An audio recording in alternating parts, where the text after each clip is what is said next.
আইন প্রফেশনের যেটা ঢাকার সদস্যবৃন্দ, আমরা আইনের দীর্ঘত্ব আইনের বদলে বক্তব্য শুনলাম। শুনে একটা জিনিস খুব ভালো লাগলো, আমরা কিন্তু ছিলাম যে বিচার বিভাগ সরকারি আইনজীবীদের ভূমিকা, এবং সেটা কাজের আইনজীবীদের মূলত না রেখে ঢাকা আইনজীবীদের পক্ষে বলা হয়েছে। এখন দেখলাম আমরা আলোচনা করতে করতে সারা দেশের সমস্যার ব্যাপারে কি করেছি, অন্যান্য যা কিছু আছে কনস্টিটিউশন যেভাবে করেছে, এটা আসলে একটা ভালো দিক। আসলে আমরা তো শুধু আইনজীবী প্রথমে যেটা আমি সব সেক্টরে আমাদের অবদান রাখতে হবে, আমাদের কি করতে হবে। এখন আমাদের যেটা আমি দেখি কি বলতে চান সেটা দিয়ে দিলে, যেহেতু আমাকে দাঁড় করেছে কি হয়েছে। একটা হলো যে আমরা আমাদের ভূমিকা রাখবো, সেটা হলো বিচার বিভাগ সংস্কারের ব্যাপারে যেটা সেই প্রথম থেকে শুরু করে যে আমরা একটা দরখাস্ত দিচ্ছি, দরখাস্ত দিতে কি কি সমস্যার সম্মুখীন হচ্ছে। দ্বিতীয়, যে মামলার সিরিয়াল যেটা, এটা সবাই ভুলে গেছে, সেই সিরিয়ালটা যেন ঠিক থাকে, যেটা আমরাই যেন আমার ব্রেক না করি, আমরা করি। তৃতীয়, যে আমরা কোর্টে গেলাম, দেখলাম যে বিভিন্ন ধরনের বড় বড় নেতারা বা বারের নেতারা গেলেন 10,000 খাতে করে দিয়ে দিলেন তাৎকালিক। এইটার প্রতিবাদ আমাদের করতে হবে অবশ্যই, সেটা ভদ্রভাবে এবং সিনিয়রদের সম্মান দিয়া। আমি যদি জুনিয়র হই, আমার আইটেমটা যদি আমার আগে থাকে, কত স্পেশাল কিছু সার্কুলেশন বাদ নেই, আমাকে বাইপাস করে আরেকজন যেতে পারে।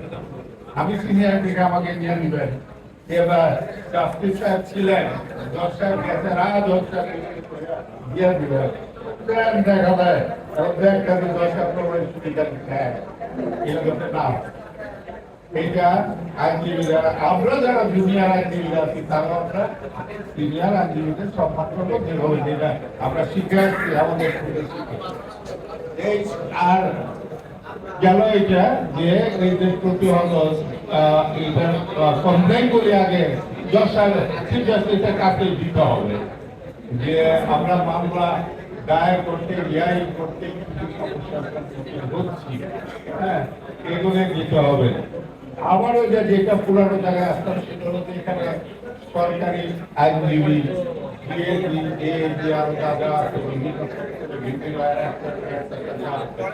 সেখানে ওই যে কর্মীর বাণিজ্য যাচ্ছে না, তাহলে সেটাই হবে।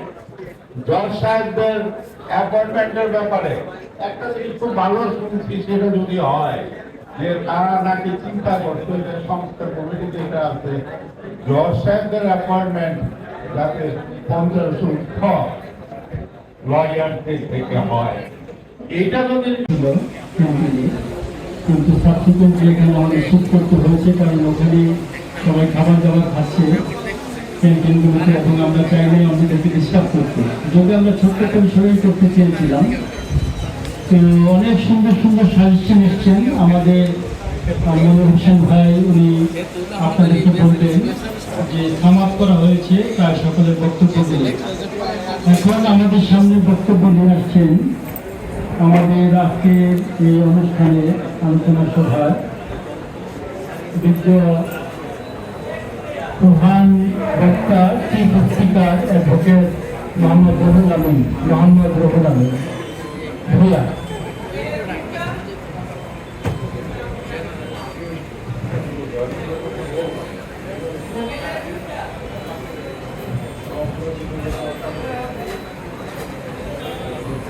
আচ্ছা, আমি ভাবছিলাম প্রথমে যে আমি বক্তব্য দিলাম, শুরু করে দিলাম, এইটাই বোধ হয় আমার বলার। আমার দাঁড় করা কিন্তু বক্তব্য দিল। আচ্ছা, এর আগে আমি একটা কি করি, রিকোয়েস্ট করি, আমরা সেটা একটা মিস্টেক করেছি। সেটা হলো মিটিংয়ের শুরুতে এই যে 5ই অগাস্টের যে আমরা একটা অনুষ্ঠানে একটা নতুন সরকার পাইলাম, ছাত্র জনতার গণ অনুষ্ঠানে একটা নতুন সরকার, এই সরকার প্রতিষ্ঠার পিছনে যাদের অবদান, যারা শহীদ হয়েছে, তাদের জন্য আমি বক্তব্য করেছি, বলি না। আপনাকে একদমই দাঁড়ায় বিরোধ করা উচিত। আমাদের প্রথমে বলা দরকার ছিল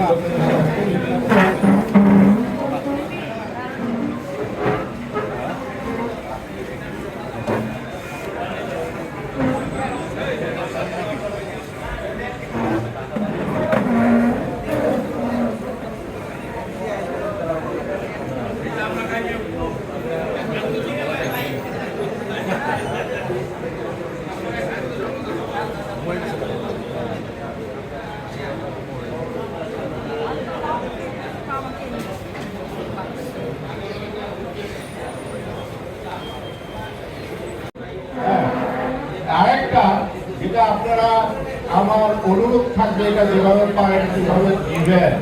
ইতিমধ্যে তারাও জানছে যে অ্যাডভাইজারি কমিটি আছে, তারা কিন্তু জানছে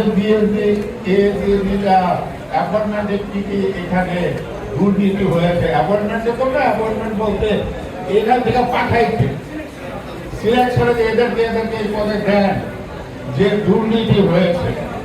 তো সেই লোকগুলি যদি তাদের হাত থেকে যদি আবার 10 লাখের নাম নেন, তাহলে আপনার বুঝতে হবে তো সংস্থা কমিটি, তাহলে আপনার কোথাও বুঝান, আপনি বুঝার বাগান না, তাদের থেকে নেন, তাদের কাছে চাইতে, তাদের কাছে চাইতে পারবেন না, তারা দিলেও দিতে পারবেন না। এটা আপনার দেখতে হবে। পাশাপাশি দলীয় দিবেন। এখন এখানে আওয়ামী লীগ যদি পালায়, তাকে বিএনপি আছে, বিএনপি লোকদের থেকে নাম নিবে, তো বিএনপি নামই দিবে, এটা তো হয় না। তা তো মুদ্রার ওই পিঠ হয়ে গেল আপনাদের করে। আর আপনারা এখানে নিরপেক্ষ লোক নেয়, যারা তাদের থেকে একটা সার্চ কমিটির মতো করেন, করে তারপরে না মুন্ডির থেকে নেবে, মুন্ডি কিনা বিএনপি সারা নেবে। হ্যাঁ, সে তো বিএনপি মরণের দিবাদী করে কি হবে, অথবা মন্ত্রী হয়ে যাবে, সেটা লাইফ ক্লিয়ার করবে না। সুতরাং এইভাবে এদের কি করে নিয়োগ করে হয়, এই পদ্ধতিগুলি চেঞ্জ করা দরকার। মূল সংস্কার হলো এখানে, যাবে কারা গিয়া বসবে কারা, তাদেরকে এই সংস্কারটা করে। এবং আমাদের যে অভিযোগ এগুলি যা আছে, আমরা তো কোথায় যাবো, আমরা চিন্তাস্ত্রীদের কাছে যেতে পারি। এখানে যাতে ওই যে বলছে আমাদের জশের যে কমিটি ওইভাবে না হলো, এখন কাজে যাইতে পারে, আলোচনা করে দায়িত্ব ধরে যে চিন্তার সাথে আমাদের বসে নিয়ে যান, এটা গেল। আর বৃহত্তর আকারে যদি আমরা বলি, এটা তো গেলই। কর্মচারী যারা আছে তারা যেভাবে ঘুষ নেয়, যা শুনি অনেক সময় সিনিয়র আগে বেশি, ইদানিং আগে আবার টেন্ডার সিস্টেম আছে, সিনিয়র যায় না, তারপরে ওগুলো ব্রেক করে বিরুদ্ধ কারণে এটা যাতে না করতে পারে, সুনির্দিষ্ট অভিযোগ সহকারে আমরা চিন্তার সাথে দেখা করতে পারি। এটা গেল আমাদের সংস্কার। আর বাইরে যারা, ওই যে আমি বলছি, সেটা হলো প্রত্যেকটা সংস্কার বলছে কি সংস্কার তারা করতেছে। যেমন রাষ্ট্র সংস্কার একটা আছে না, রাষ্ট্রে কি সংস্কার করবে। আবার একটা জিনিস, নামটা কিন্তু সঠিকভাবে দেয় না, আমার দুঃখ লাগলো। এ জানি আমাদের ইসলামকে কে বললো যে 5টা প্রদেশের কথা, এখানে কোথায় শুনছি বলছে মুখে। আরে ভাই, এটা গিয়ে দেখেন, বলে 14 দফা আছে, কে আগে ইনিশিয়েট করছে, প্রদেশ হবে, কি কি হবে ইত্যাদি। সেই লোকটা আপনার টাকা যেখান থেকে সে দিচ্ছে, তাই আপনি সেই সিরাজুল আলম খান বাদ দেওয়া যায়। আর এইগুলি পাইছেন তো আজকে যে প্রদেশ বানাতে চান, বিদক্ষ বিশিষ্ট কি বলে পার্লামেন্ট, ওই কার থেকে আসছে আপনাদের মাথায় ঢুকে গেল। সেই ব্যাটার দাম নাই, এখন একজন নতুন করে দিয়ে দিতেছেন। আমি বলছি আমি এটা বলবো, এত মিথ্যা কেন? এখানেই তো দেখা যাচ্ছে যে আসলে দুর্নীতি এখনো রয়ে গেছে। সেই সত্য কথাগুলি বলেন এবং সেখান থেকে 14 দফা আনেন, রিসার্চ করেন, দেখবেন রাষ্ট্র সংস্কার কিভাবে হয়, তাদের খোঁজেন, বুঝা দেখেন। এইভাবে সব সংস্কার কমিটিতে দেখবেন এবং আমাদের পার্টি সদস্য করে প্রস্তাবনা যাতে যায় সুনির্দিষ্ট আকারে সেভাবে দেখবেন। এই বলে আমি ওই যে উঠায় সবার বক্তব্য বানাইতে চাই না, বক্তব্য সব করে দিতেছে। বক্তব্য বানাইতে চাই না। আর আরেকটা জিনিস উনি যেটা বলছে ওটা সূত্র ধরা বলে আমার প্রস্তাব থাকবে, তাহলে ঠিক আছে, বৃহস্পতিবার দুই হয়ে যাবে, বন্ধ আবার মানুষ দৌড়ায়, শেষ বুধবার আপনারা রাখেন। একটা কি করেন, প্রত্যেক মাসের শেষ বুধবার বিকাল 3টায় আমাদের মিটিং হবে। হ্যাঁ, হোয়াটসঅ্যাপ গ্রুপ করছেন, ওটাই করবে মাসে একটা। এই মুহূর্তের এই প্রস্তাবটা এভাবে আমরা রাখেন প্রতি বুধবার, সর্বশেষ বুধবার। যদি শুক্রবার পরে তাইলে তো একটু আগে পাশে হবে, সেটা আমরা নিই, এছাড়া আর কিছু না। হ্যাঁ, ও সরি, আমি তো ভুল বলছি, শুক্রবার পরে তারিখ, আমি তারিখের হিসাব করছি না, প্রতি বুধবার। ওকে, বন্ধ থাকলে ওখানে যেতে করা যাবে, পরে যদি সরকারি ছুটি থাকে বা ইত্যাদি ইত্যাদি। এখন ও সরি, তাহলে বাদ দেই। আপনাদের সবাইকে ধন্যবাদ, আমাদের সময় চলে আসছে, আসতেছে। মূল কথা হলো আমরা আগে যাই, আমরা ইউনাইটেডকে আমরা সবাই আরো যাতে আগামী মিটিংয়ে যারা অন্তত 5 জন আবার 1 জন করে যেন নিয়ে আসে, আমরা এইভাবে আগাতে থাকি। আপনাদের সবাইকে ধন্যবাদ।